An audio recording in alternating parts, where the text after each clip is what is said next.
आपका हार्दिक स्वागत है आपके अपने YouTube चैनल पर।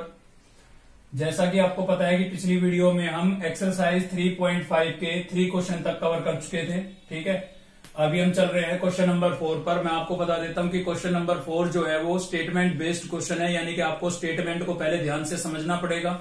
ठीक है, रटने की कोशिश नहीं करनी है। स्टेटमेंट को एक बार या दो बार, जब तक समझ में ना आए 2-3 बार पढ़ लेना है, और स्टेटमेंट समझ में आने के बाद आपको इक्वेशन बनानी है, और इक्वेशन बनाने के बाद सेम वैसे ही सोल्व करेंगे जैसे हमने पिछली वीडियो में किया था, यानी कि क्रॉस मल्टीप्लीकेशन मेथड से। तो चलिए क्वेश्चन नंबर 4 का फर्स्ट पार्ट लिया है मैंने। ठीक है, तो स्टेटमेंट को पहले अच्छे से समझने की कोशिश करते हैं। यहां पर बोला गया है part of monthly hostel charge. Hostel charge है, देखिए थोड़ा मैं बता देता हूं हॉस्टल के रूल्स के बारे में। हॉस्टल के अंदर अगर कोई स्टूडेंट पढ़ता है, हॉस्टल के अंदर रहता है, तो उसको हॉस्टल का चार्ज, चाहे वो हॉस्टल में रहे या छुट्टियों में घर पे आ जाए, हॉस्टल का पूरा चार्ज देना होता है, रूम का पूरा चार्ज देना होता है। लेकिन जो मेस का चार्ज होता है, खाने का खर्चा होता है, वो केवल उसको उतना ही पे करना होता है जितने के दिन उसने फूड्स लिया मेस के अंदर से। ठीक है, तो चलते हैं क्वेश्चन की तरफ। क्या बोल रहा है भाई, part of monthly hostel charge is fixed. जो फिक्स चार्ज है कुछ, तो फिक्स चार्ज क्या है? ये फिक्स वही चार्ज है जो रूम का चार्ज होता है। जो आप हॉस्टल में रहे या ना रहे, रूम के अंदर रहे या ना रहे, छुट्टियों में घर जाएं, तब भी आपको ये फिक्स चार्ज तो पे करना ही होता है। साथ ही क्या बोल रहा है, the remaining depends on the number of days. और बाकी क्या डिपेंड करता है? नंबर ऑफ डेज पर डिपेंड करता है। मतलब नंबर ऑफ डेज पर डिपेंड करने वाला कौन सा चार्ज हो गया? ये मैस चार्ज हो गया, जितने दिन आपने खाना लिया वो चार्ज हो गया है। ठीक है, तो वो तो डिपेंड करेगा कि कितने दिन आपने मैस से खाना लिया। तो आगे बढ़ते हैं, क्या बोल रहा है, one has taken food in the mess. अगर कोई बंदा मैस के अंदर से खाना लेता है, कौन है वो? वैन ए स्टूडेंट ए। अगर ए स्टूडेंट है हमारे पास, तो वो क्या करता है भाई, टेक्स फूड फॉर 20 डेज। तो 20 दिन के लिए खाना लेता है। फूड्स कितने दिन के लिए लेता है? 20 डेज के लिए लेता है। तो उसको पे करना पड़ता है 1000 रुपए। मैं आपको क्लियर कर देता हूं कि इस 1000 के अंदर जो फिक्स चार्ज है वो भी शामिल है। ठीक है ना, फिक्स चार्ज है, और 20 डेज का क्या है? मैस का चार्ज है। 20 डेज का क्या है? मैस का चार्ज है।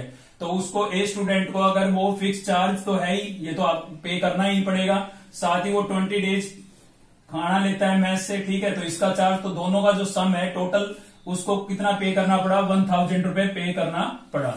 ठीक है, तो जिसमें इसमें क्या क्या शामिल था? As a hostel charge where's a student B. अगर बी जो है स्टूडेंट, वो खाना लेता है, who takes food for 26 days. अगर 26 डेज खाना लेता है स्टूडेंट बी जो है, वो 26 डेज खाना लेता है, तो उसको कितने रुपए पे करने पड़ते हैं? 1180। तो मैं आपको बता देता हूं, इसके अंदर भी फिक्स चार्ज तो शामिल है ही है, साथ ही 26 डेज का चार्ज भी लगा है, किसका? फूड्स का। ठीक है, तो एज ए हॉस्टल चार्ज। उसके बाद क्या बोल रहा है कि फाइंड द फिक्स चार्ज। आपको पता करना है कि फिक्स चार्ज क्या है, जो इनमें शामिल किया जा रहा है वो फिक्स चार्ज है आखिर कितना, है ना। और साथ ही cost of food per day, यानी कि एक दिन के खाने की कीमत क्या होगी। तो आपके सामने दो चीजें आई यहाँ पर, एक तो फिक्स चार्ज की बात आई, और दूसरा क्या आई है? Cost of food per day. तो इन्हीं दोनों चीजों को हम लेट कर लेंगे यहाँ पर। तो चलते हैं सॉल्यूशन की तरफ। सबसे पहले लेट कर लेते हैं, let fixed charge. Fixed charge let कर रहे हैं भाई। फिक्स चार्ज क्या लेट कर लिया हमने? एक्स। उसके बाद लेट कर लेते हैं, let cost of food, cost of food per day, एक दिन का। ठीक है, तो क्या लेट कर लिया हमने? वाई। अब हम कंडीशन लगाएंगे यहां पर। तो क्या लिख रहे हैं? अकॉर्डिंग टू फर्स्ट कंडीशन, पहली शर्त के अनुसार। क्वेश्चन में जो पहली बात बोली गई है उसके अनुसार, अकॉर्डिंग टू फर्स्ट कंडीशन। ठीक है, स्टेप आप बिल्कुल क्लियर रखें, एग्जामिनर को हमें मौका नहीं देना है नंबर काटने के लिए। तो एक एक बात लिखते हुए चले। अकॉर्डिंग टू फर्स्ट कंडीशन, पहली शर्त अनुसार। तो पहली शर्त कहां पर बोली गई थी? स्टूडेंट ए जो था, उसने कितने दिन खाना लिया भाई? 20 डेज खाना लिया, तो उसको कितने रुपए पे करने पड़े? 1000। अब आपको पता है इस 1000 के अंदर फिक्स चार्ज भी है, और 26 डेज का क्या है? फूड चार्ज है। तो जो फिक्स चार्ज है वो तो फिक्स ही आपका क्या है? एक्स। तो ये हो गया हमारा प्लस एक दिन का खाने की कीमत, यानी कि cost of food per day. एक दिन के फूड्स का चार्ज कितना है? वाई। और कितने दिन चार्ज खाना लिया उसने? 20 डेज। तो 20 डेज का क्या होगा? ज्यादा के लिए क्या करेंगे? मल्टीप्लाई। तो 1 डे का है वाई, तो 20 डेज का क्या हो जाएगा? 20 वाई। तो यहां पर हो जाएगा आपके पास 20 वाई। तो इन दोनों का सम मिला करके उसको कितने रुपए पे करने पड़े हैं? 1000। तो आपके पास ये इक्वेशन फर्स्ट बन गई है। जैसा कि मैंने आपको पिछली वीडियो में बोला था, अगर आप क्रॉस मल्टीप्लीकेशन से सोल्व करने जा रहे हैं, तो आप कांस्टेंट नंबर को पहले इधर ले आएंगे। तो यहीं पर इधर ले आते हैं इसको, तो x प्लस 20y और माइनस में क्या हो जाएगा आपका 1000 हो जाएगा और इक्वल्स टू क्या बचेगा 0। इक्वेशन क्या बन गई है हमारे पास, फर्स्ट बन गई है भाई। अभी हम चलते हैं अकॉर्डिंग टू सेकंड कंडीशन, दूसरी शर्त के अनुसार। अकॉर्डिंग टू सेकंड कंडीशन, दूसरी शर्त के अनुसार, तो दूसरी शर्त में क्या है, स्टूडेंट बी आ जाएगा भाई। यहाँ पर स्टूडेंट जो बी है उसने कितने दिन खाना लिया है, 26 डेज खाना लिया है, तो उसको कितने रुपए पे करने पड़े, 1180। ठीक है, 1180, तो उसको 1180 रुपीज पे करने पड़े। तो आपको पता है फिक्स चार्ज तो इसमें भी शामिल है, तो फिक्स चार्ज तो आपका क्या हो गया x, और एक दिन का खाने का खर्चा यानी कि cost of food per day कितना था, y था। इसने 26 डेज लिया है, तो 26 से क्या कर देंगे मल्टीप्लाई, यानी कि फूड चार्ज कितना हो गया है 26y हो गया है। तो ये इसमें क्या कर देते हैं ऐड, इन दोनों का सम मिला करके टोटल उसको कितने रुपए पे करने पड़े 1180। जैसा कि हमने बोला था कि कांस्टेंट टर्म को आप इधर ले आए। अगर आप यहाँ पर एलिमिनेशन या सब्स्टिट्यूशन मेथड लगाते हैं तो कोई जरूरी नहीं है कि आप कांस्टेंट टर्म को इधर लेके आए, लेकिन क्रॉस मल्टीप्लीकेशन मेथड लगाते हैं तो उसमें कंपलसरी हो जाता है कि आप कांस्टेंट टर्म को इधर लेके आए। क्यों लेके आए भाई, क्योंकि जब हम क्रॉस मल्टीप्लीकेशन मेथड लगाते हैं तो आपको याद होगा पिछली वीडियो अगर आपने देखी है तो, कि उसके अंदर एक तो हम x लिखते हैं, y लिखते हैं और साथ ही क्या लिखते हैं 1 लिखते हैं। अगर आप इन कांस्टेंट टर्म को उधर रखते हो तो वो 1 आपको माइनस का लिखना पड़ेगा, क्योंकि यहाँ पर टर्म जो है वो इक्वल्स टू के उधर है। ठीक है, इसलिए हम वो गलती नहीं करेंगे। हम हमेशा अपनी अगर क्रॉस मल्टीप्लीकेशन से सोल्व करेंगे तो कांस्टेंट टर्म को इधर लेके आएंगे, ताकि वहां पर फिक्स रहे कि हमेशा हमें किसका 1 लिखना है, प्लस का 1 लिखना है। तो 1180 को हम इधर ले आते हैं, यहाँ पर हो जाएगा x प्लस 26y और 1180 इधर आएगा, किसका हो जाएगा भाई माइनस का हो जाएगा। इक्वेशन आपके पास क्या बन गई है, सेकंड बन गई है। अभी इनको हम क्रॉस मल्टीप्लीकेशन मेथड से सोल्व करेंगे। आपको याद होगा पिछली वीडियो का कि हम क्या कराते थे, कंपेयर कराते थे। तो यहाँ पर कंपेयर करा लेंगे इसको भाई, कंपेयरिंग विद जर्नल इक्वेशन क्या थी हमारी, a1x plus b1y plus c1 equals to 0। ठीक है, प्रॉपर तरीके से सोल्व करना है क्वेश्चनों को। तो a2x plus b2y plus c2 equals to क्या हो जाएगा भाई 0। अब आप कंपेयर कराएंगे फर्स्ट इक्वेशन को, ये जर्नल इक्वेशन है, इनको आप इन दोनों इक्वेशन से कंपेयर कराएंगे तो आपको पता लगेगा कि फर्स्ट को फर्स्ट से कंपेयर करा रहे हैं। यहाँ पर x के साथ क्या है भाई a1 है, तो यहाँ पर x के साथ कुछ नहीं है, कुछ नहीं होता है तो कितना लिखते हैं 1, यानी कि a1 की वैल्यू तो हमारे पास कितनी हो गई 1। अभी हम यहाँ पर देखेंगे y के साथ हमारे पास क्या है b1, और फर्स्ट इक्वेशन में y के साथ क्या है 20, यानी कि b1 की वैल्यू हमारी कितनी हो जाएगी 20 हो जाएगी। सेम इसी प्रकार से यहाँ पर थर्ड टर्म c1 है और यहाँ पर थर्ड टर्म कितनी है -1000। विद साइन लिखना है भाई, प्लस लिखना कोई कंपलसरी नहीं है, लेकिन माइनस है तो लिखना जरूरी है। अभी हम सेकंड इक्वेशन को, सेकंड जर्नल इक्वेशन को सेकंड इक्वेशन से कंपेयर कराएंगे। तो यहाँ पर x के साथ कितना है a2 और यहाँ पर x के साथ कुछ नहीं है तो कितना लिखेंगे 1 लिखेंगे, यानी कि a2 की वैल्यू कितनी हो गई 1। सेम इसी प्रकार से आपका b2, यहाँ पर y के साथ है ना b2, तो यहाँ पर y के साथ कितना है 26, तो b2 की वैल्यू कितनी हो जाएगी 26 हो जाएगी। ऐसे यहाँ पर थर्ड टर्म क्या लिखी हुई है c2, और यहाँ पर थर्ड टर्म क्या है -180, तो c2 की वैल्यू हमारे पास क्या हो जाएगी 1180 ये हो जाएगी भाई। ठीक है, तो जब क्वेश्चन पूछा गया है तो सॉल्यूशन पूछा गया है तो सीधी सी बात है यूनिक सॉल्यूशन ही होगा। तो आपको यहाँ पर चेक करने की आवश्यकता नहीं है कि भाई यूनिक सॉल्यूशन है या इनफाइनाइट सॉल्यूशन है या मैनी सॉल्यूशन है, क्योंकि सॉल्यूशन पूछा गया है तो यूनिक ही होगा, तो उसको चेक करने की आवश्यकता नहीं है। हम सीधा क्या लगाएंगे, अब यहाँ पर क्रॉस मल्टीप्लीकेशन मेथड लगाएंगे। ठीक है, क्रॉस मल्टीप्लीकेशन मेथड लगाएंगे तो देखते हैं आगे। तो देखते हैं इसका सॉल्यूशन क्या था भाई हमारे पास। हम लिखते थे यहाँ पर x, y और 1। मैंने आपको एक रूल बताया था जो कि क्या था हमारा BCAB। आप ये याद रखें BCAB। ठीक है, ये ज्यादा इजी रहेगा। तो यहाँ पर B लिखा हुआ है सबसे पहले, B का मतलब आपका है B1 और B2, तो आप B1 और B2 की वैल्यू लिख लें। यहाँ पर B1 है आपका 20, B2 कितना है भाई 26 है। ठीक है, ऐसे ही फिर क्या लिखा हुआ है C, यहाँ पर C लिखा हुआ है, तो C का मतलब क्या होगा C1 C2, तो C1 आपका कितना है 1000 है माइनस का, और C2 कितना है भाई 1180 माइनस का। उसके बाद क्या लिखा हुआ है A का मतलब होगा A1 A2, तो A1 A2 आपका कितना है 11 है। उसके बाद फिर से क्या लिखा हुआ है B, तो B का मतलब क्या होगा B1 B2, तो B1 B2 आपका कितना था 20 और 26। तो इनको हमें क्रॉस मल्टीप्लाई करना है। देखिए हम एक्सरसाइज पढ़ रहे हैं, क्रॉस मल्टीप्लीकेशन इसलिए मेथड अप्लाई कर रहे हैं। अगर ये क्वेश्चन एग्जाम के अंदर आता है और प्रॉपर वहां पर मेथड का नाम नहीं दिया हुआ है तो आप किसी भी मेथड को अप्लाई कर सकते हैं, यानी कि सब्स्टिट्यूशन भी अप्लाई कर सकते हैं, एलिमिनेशन भी अप्लाई कर सकते हैं और क्रॉस मल्टीप्लीकेशन भी अप्लाई कर सकते हैं। तो फिलहाल तो हम एक्सरसाइज क्रॉस मल्टीप्लीकेशन पर पढ़ रहे हैं, इसलिए इसी को अप्लाई करेंगे। ठीक है, तो यहाँ पर हम क्रॉस मल्टीप्लाई करने जा रहे हैं भाई। तो देखते हैं क्या होगा। यहां से हमें मिल गया एक्स, कैसे सोल्व करते थे, पहले इन एलिमेंटों को मल्टीप्लाई करते थे।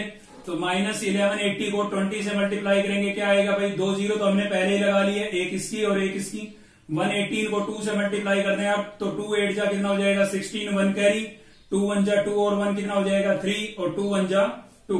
तो ये आ जाएगा हमारे पास 23,600 आ जाएगा। और किसका आएगा, प्लस माइनस, माइनस का आएगा। अभी माइनस अपनी तरफ से लगाएंगे, ठीक है, माइनस इसमें है तो माइनस क्या हो जाएगा प्लस।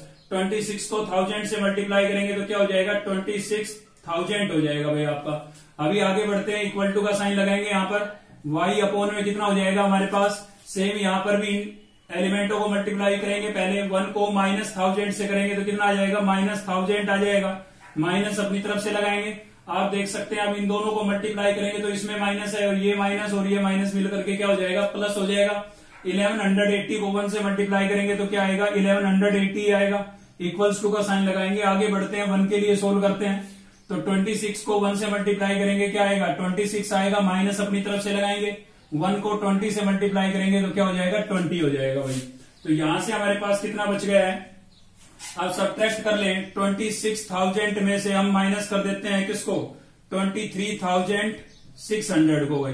तो माइनस करेंगे तो क्या आएगा 0 0, यहां से कैरी लेंगे कितना हो जाएगा 10 माइनस 6 कितना हो जाएगा 4। यहां पर बचा हमारे पास 5 माइनस 3 कितना बचेगा 2। तो आपके पास आ गया 2400, ठीक है 2400 आ गया। किसका बचेगा, प्लस का बचेगा, क्योंकि प्लस के ज्यादा थे। चलिए आगे बढ़ते हैं। तो आगे क्या होगा हमारे पास, अब इक्वल्स टू हो जाएगा यहाँ पर y अपॉन में कितना हो जाएगा भाई, प्लस का 1180 है और माइनस का है 1000, तो कितना बचेगा 180 बच जाएगा हमारे पास, किसका, प्लस का, क्योंकि प्लस के ज्यादा थे। सेम यहाँ पर क्या होगा भाई 126 में से 20 को माइनस करूंगा तो कितना बचेगा x6 बचेगा। ठीक है, अभी हमें यहाँ से xy की वैल्यू निकालनी है। तो मैंने आपको बताया था कि अगर आपको x की वैल्यू निकालनी है तो x की टर्म को 1 की टर्म के इक्वल रख दें। ठीक है, y की निकालनी है तो y की टर्म को 1 की टर्म के इक्वल रख दें। तो ऐसा ही हम यहाँ पर करेंगे। यहाँ पर x की टर्म हमारे पास कितनी है 2400 है, इक्वल टू रख देंगे किसके 1/6 के। तो यहाँ पर भी आप क्रॉस मल्टीप्लाई करेंगे, या फिर ऐसा भी कर सकते हैं कि 2400 यहाँ पर डिवाइड हो रहा है तो उधर जाके क्या हो जाएगा मल्टीप्लाई हो जाएगा। तो यहाँ पर आ गया 2400, 6 से कैंसिल होगा तो कितने पर 4 पर और 00 आ जाएगी। तो x इक्वल्स टू हमारे पास कितना आ गया है 400 आ गया है भाई। ठीक है, सेम इसी प्रकार से y की वैल्यू निकालेंगे तो y अपॉन में 180 को किसके इक्वल रख देंगे 1/6 के। तो y की वैल्यू अगर हमें यहां से चाहिए तो 1/6 इंटू में क्या हो जाएगा 180 हो जाएगा। 6 1 जा 6 और 6 3 जा 18, 0 आ गया। तो y इक्वल्स टू हमारे पास कितना आ गया 30 आ गया। अब देखिए कई बच्चे क्या करते हैं कि यहाँ पर x और y की वैल्यू निकाल के यहीं पर छोड़ देते हैं, लेकिन क्वेश्चन में एक्स वाई की वैल्यू नहीं पूछा गया था। पूछा गया था कि फिक्स चार्ज कितना होगा और फूड कॉस्ट कितनी होगी पर डे की। तो आप इनको लिख के बताएंगे। एक्स हमने क्या लेट किया था, अगर आपको याद है तो पहले का जो हमने शुरू में यहाँ पर लिखा था। ठीक है, तो एक्स क्या लेट किया था, फिक्स चार्ज लेट किया था, यानी कि फिक्स चार्ज तो क्या हो जाएगा आपका, यहाँ पर लिख के बताएंगे आप लास्ट में इसको। तो फिक्स चार्ज तो कितना हो जाएगा हमारा, फिक्स चार्ज हो जाएगा ₹400। ठीक है, तो 400 तो फिक्स चार्ज हो गया। साथ ही था हमारा cost of food per day, तो खाने का एक दिन का चार्ज कितना होगा वो हमने y लेट किया था और y की वैल्यू कितनी आई है 30, तो क्या हो जाएगा ₹30। और ये आपका क्या होगा आंसर होगा। तो उम्मीद करता हूं आपको क्वेश्चन समझ में आया होगा। ज्यादा कुछ नहीं है कि इक्वेशन को रटने की कोशिश नहीं करनी है, केवल स्टेटमेंट को समझ करके इक्वेशन बनाने की कोशिश करनी है। बाकी जो मेथड आपको अच्छे से आता है, अगर क्वेश्चन में नहीं बोला गया है तो कोई भी मेथड आप अप्लाई कर सकते हैं। चलिए आगे बढ़ते हैं। तो देख रहे हैं भाई क्वेश्चन नंबर 4 का थर्ड पार्ट है हमारा। बोला गया है पहले थोड़ा स्टेटमेंट को अच्छे से समझेंगे, उसके बाद देखते हैं सॉल्यूशन। तो क्या बोला गया है, प्लेस ए एंड बी, दो जगह है हमारे पास, एक तो ए है और दूसरा क्या है बी, आर 100 किलोमीटर अपार्ट, मतलब दोनों के बीच में ए और बी के बीच में डिस्टेंस जो है वो कितने की है 100 किलोमीटर है भाई। ठीक है, ऑन ए हाईवे, हाईवे पर है। वन कार स्टार्ट फ्रॉम ए, मतलब एक कार जो है वो ए डेस्टिनेशन से, ए पॉइंट से शुरू होती है, मतलब एक जगह से शुरू होती है। और दूसरी जो कार है अनदर फ्रॉम बी, तो दूसरी जो कार है वो बी पॉइंट से शुरू होती है एट द सेम टाइम, और सेम टाइम पर, सेम समय पर। ठीक है, तो आगे क्या बोल रहा है, if the cars travel in the same direction, अगर वो दोनों सेम डायरेक्शन में चले। सेम डायरेक्शन का मतलब है कि पहली कार इधर चल रही है ए पॉइंट से, पहली कार अगर ए पॉइंट से इधर चलती है, ये आपका मान लीजिए बी पॉइंट है, तो ए पॉइंट से अगर फर्स्ट कार इधर चलती है राइट साइड, तो ये कार भी किधर चलेगी, राइट साइड ही चलेगी। तो ये तो हो गई सेम डायरेक्शन, ठीक है। तो ये बोल रहा है कि same direction at different speed, मतलब उनकी स्पीड जो है वो डिफरेंट है, किसी एक की ज्यादा है, मान लीजिए बी की ज्यादा है और ए की कम है, या फिर बी की कम है ए की ज्यादा है, लेकिन ये मिलेंगी तभी जब ए की स्पीड जो है वो ग्रेटर हो किसे, बी की स्पीड से, तभी तो मिल पाएंगी। अगर बी की ग्रेटर हुई तो ए तो कभी भी उस तक नहीं पहुंच पाएगी, ठीक है ना। तो ए की यहाँ पर स्पीड ग्रेटर होगी। तो अगर वो सेम डायरेक्शन में चलते हैं डिफरेंट स्पीड से, तो दे मीट इन 5 आवर्स, तो 5 घंटे के बाद एक दूसरे से मिलते हैं। ये फर्स्ट कंडीशन हो गई हमारी। तो फर्स्ट कंडीशन में क्या बोला गया है, अगर वो सेम डायरेक्शन में चलते हैं तो 5 आवर्स के बाद एक दूसरे से मिल जाते हैं, ठीक है। साथ ही बोला गया है if they travels toward each other, अगर वो एक दूसरे की तरफ चलते हैं, मतलब ए पॉइंट से जो गाड़ी चल रही है वो ऐसे चलेगी और बी पॉइंट से ऐसे चलेगी, एक दूसरे की तरफ, टूवर्ड्स ईच अदर, ठीक है। तो दे मीट इन 1 आवर्स, तो 1 घंटे के बाद मिल जाएगी। अब आपको पता है भाई, अगर एक दूसरे की तरफ चलेगी तो कुछ डिस्टेंस तो ये बी वाली कवर करेगी, कुछ डिस्टेंस ए वाली कवर करेगी, तो जल्दी मिलेगी। उस केस में एक जो थी वो बी को फॉलो कर रही थी, तो इसलिए टाइम ज्यादा लग रहा था। तो आगे बोल रहा है what are the speed of the 2 cars, तो आपको दोनों कार की क्या निकालनी है, स्पीड निकालनी है। तो लास्ट लाइन से तो हमें लगभग पता लग ही जाता है कि हमें लेट क्या करना है, क्योंकि जो निकालना होता है वही लेट करना होता है। तो सबसे पहले तो हम लेट कर लेते हैं। सॉल्यूशन क्या होगा हमारा, लेट स्पीड ऑफ कार ए, जो ए पॉइंट से स्टार्ट हो रही है उसको हमने कार को नाम भी क्या दे दिया है, ए दे दिया है। तो let speed of car A क्या लेट कर लिया है भाई, एक्स। साथ ही लेट स्पीड ऑफ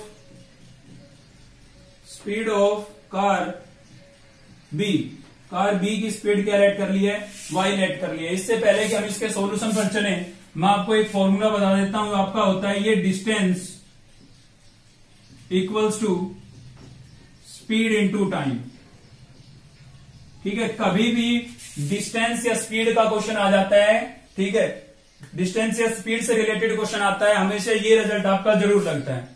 तो इसमें हम बात कर रहे हैं किसके लिए, टाइम के लिए, क्योंकि यहाँ पर टाइम पर मेन फोकस डाला गया है। देखिए 5 आवर्स के बाद मिलते हैं, 1 आवर्स के बाद मिलते हैं, यानी कि यहां से हमें रिजल्ट टाइम के लिए निकालना है। तो टाइम अगर हम यहां से निकालते हैं तो क्या होगा भाई, टाइम क्या हो जाएगा हमारा, स्पीड को हमें इधर भेजना पड़ेगा, ठीक है। टाइम के साथ स्पीड क्या हो रही थी, मल्टीप्लाई हो रही थी, तो इधर आके क्या हो जाएगी, डिवाइड हो जाएगी, यानी कि टाइम के लिए रिजल्ट क्या हो जाएगा, डिस्टेंस अपॉन स्पीड हो जाएगा। तो इस फॉर्मूले का हम यूज करेंगे यहां पर, ठीक है।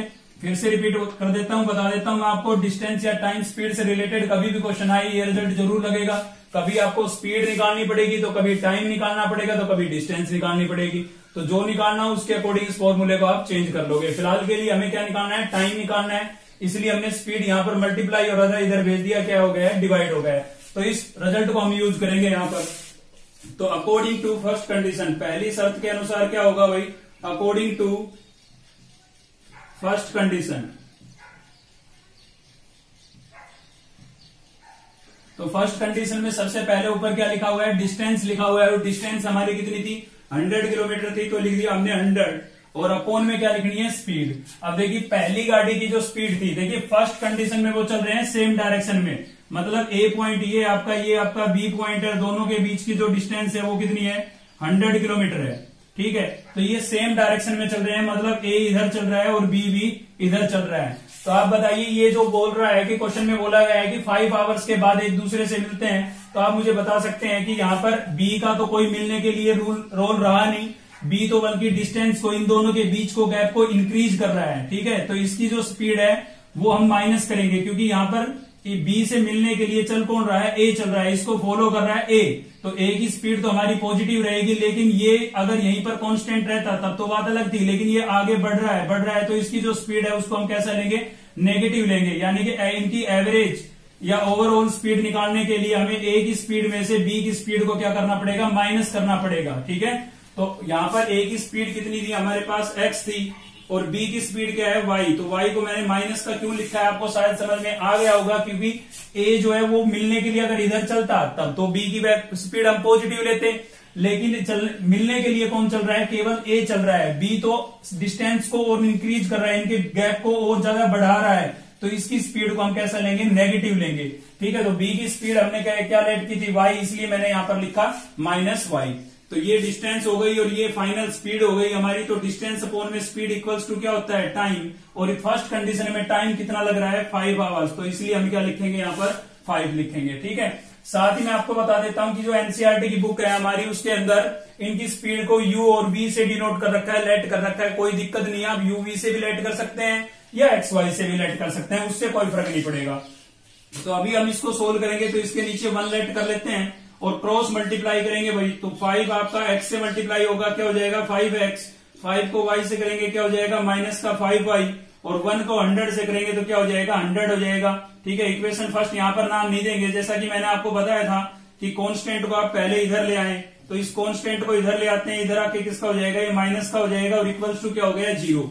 साथ ही हमें इसके अंदर क्या कॉमन नजर आ रहा है, 5 कॉमन नजर आ रहा है। ठीक है, तो कॉमन, अगर कोई टर्म कॉमन हो तो कॉमन कर लिया, अगर उससे इक्वेशन थोड़ी हल्की हो जाती है तो इसके अंदर से हम 5 कॉमन कर सकते हैं। तो यहां से बचेगा हमारे पास x और यहां से क्या बचेगा y। कॉमन का मतलब होता है डिवाइड। ठीक है, कभी यहां पर 100 में से 5 कॉमन किया और 95 बच गया, नहीं, क्योंकि कॉमन का मतलब होता है डिवाइड। तो आप इसको 5 से क्या करेंगे, डिवाइड करेंगे। 5 कॉमन किया है, इसका मतलब इसको 5 से डिवाइड, तो 5 से डिवाइड करेंगे तो क्या बचेगा, 5 से डिवाइड किया, 5 से 5 कैंसिल, क्या बचा x। ऐसे इसको 5 से डिवाइड करेंगे, क्या बचेगा y। और 100 को 5 से डिवाइड करेंगे तो क्या बचेगा, 20 बचेगा और इक्वल्स टू क्या हो जाएगा, 0। 5 यहाँ पर मल्टीप्लाई हो रहा है, उधर जाके क्या हो जाएगा, डिवाइड होगा। 0 को 5 से मल्टीप्लाई करेंगे, क्या हो जाएगा, 0।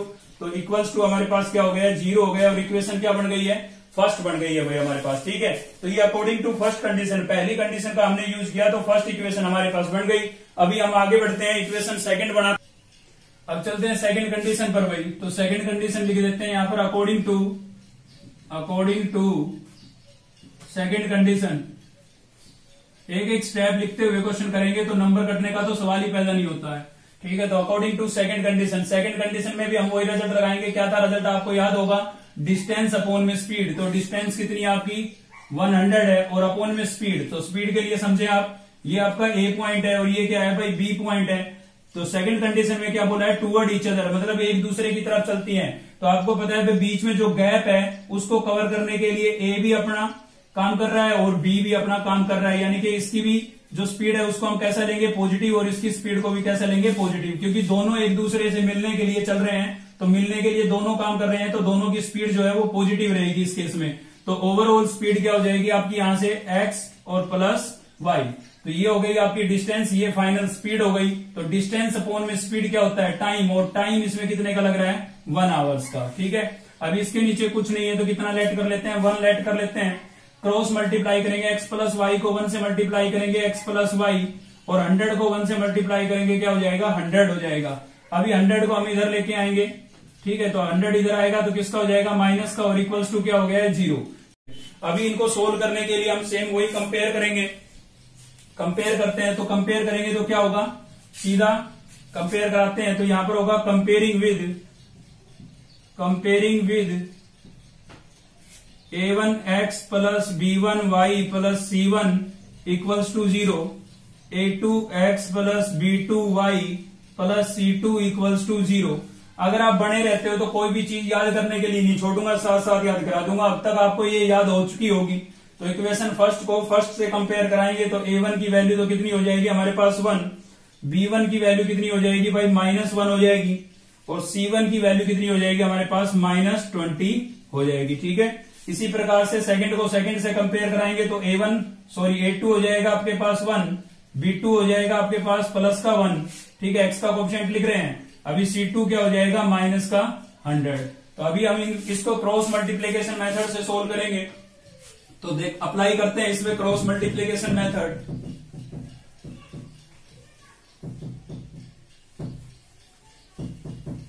देखिए तो क्या होगा हमारा x, y और 1, रिजल्ट क्या था, BCAB। तो पहले B का मतलब B1 और B2। तो B1 और B2 की वैल्यू क्या है आपके पास, -1 और प्लस का 1। उसके बाद क्या है C का मतलब होगा C1 C2। तो C1 कितना हो गया, -20, और C2 कितना हो गया भाई, -100। उसके बाद लिखा हुआ है A का मतलब होगा A1 A2। तो A1 A2 ये हो गया आपके पास 1 1। फिर बी का मतलब B1 B2, तो रिपीट हो रहा है ये -1 और +1। ठीक है, अभी हम क्रॉस मल्टीप्लाई की तरह इनको सोल्व करेंगे। तो यहां पर क्रॉस मल्टीप्लाई कर लेते हैं इनको। क्या होगा, यहां से आ जाएगा हमारे पास x, -100 को -1 से मल्टीप्लाई करेंगे, माइनस माइनस क्या हो जाएगा प्लस, 100 को 1 से मल्टीप्लाई करेंगे कितना आएगा 100, माइनस अपनी तरफ से लगाते हैं हम, माइनस यहां पर था, माइनस माइनस क्या हो गया भाई प्लस हो गया। 20 को 1 से मल्टीप्लाई करेंगे क्या हो जाएगा 20 हो जाएगा। ऐसे y अपॉन 1 को -20 से मल्टीप्लाई करेंगे -20, माइनस अपनी तरफ से लगाएंगे, माइनस इसमें क्या हो जाएगा प्लस, 100 को 1 से मल्टीप्लाई करेंगे क्या आ जाएगा 100, 1 अपॉन 1 को 1 से मल्टीप्लाई करेंगे 1, माइनस अपनी तरफ से लगाएंगे, माइनस यहां पर क्या हो जाएगा प्लस, 1 को 1 से मल्टीप्लाई करेंगे 1। तो यहां से फाइनल आपको मिला x अपॉन में 100 + 20 तो 120। सेम यहां पर y अपॉन में प्लस का 100 माइनस का 20, तो प्लस माइनस क्या होता है माइनस होता है। 100 में से 20 को माइनस करेंगे क्या बचेगा 80 बचेगा, किसका भाई प्लस का। तो इक्वल्स टू क्या हो जाएगा 1 अपॉन 1 + 1 कितना हो गया है 2। अब 1/1 इनको इक्वल रख लेते हैं। जैसा कि मैंने बताया था आपको कि x की वैल्यू निकालनी है तो x की टर्म को आप 1 की टर्म के इक्वल रखेंगे, जब y की वैल्यू निकालेंगे तो y की टर्म को 1 की टर्म के इक्वल रखेंगे। तो देख लेते हैं x की टर्म को जब 1 की टर्म के इक्वल रखेंगे तो x अपॉन में 120 किसके इक्वल रख देंगे भाई 1/2 के। ठीक है, और सेकंड y अपॉन में 180 इक्वल्स टू लिख देंगे 1/2। तो सोल्व करते हैं इसको। 120 यहां पर क्या हो रहा है डिवाइड हो रहा है, तो इधर आके क्या होगा मल्टीप्लाई होगा, क्रॉस मल्टीप्लाई भी कर सकते हैं यहां पर। ठीक है, तो यहां पर क्या हो गया भाई ये इससे क्या हो गया कैंसिल, तो कितना आ गया 60। तो x इक्वल्स टू आपके पास क्या आ गया है 60 आ गया है। साथ ही यहां पर इधर सोल्व करते हैं तो y इक्वल टू क्या हो जाएगा 1/2, 80 डिवाइड हो रहा है, इधर आके क्या होगा मल्टीप्लाई, और ये इससे 40 पर कैंसिल हो जाएगा। तो y इक्वल्स टू कितना आ गया आपके पास 40।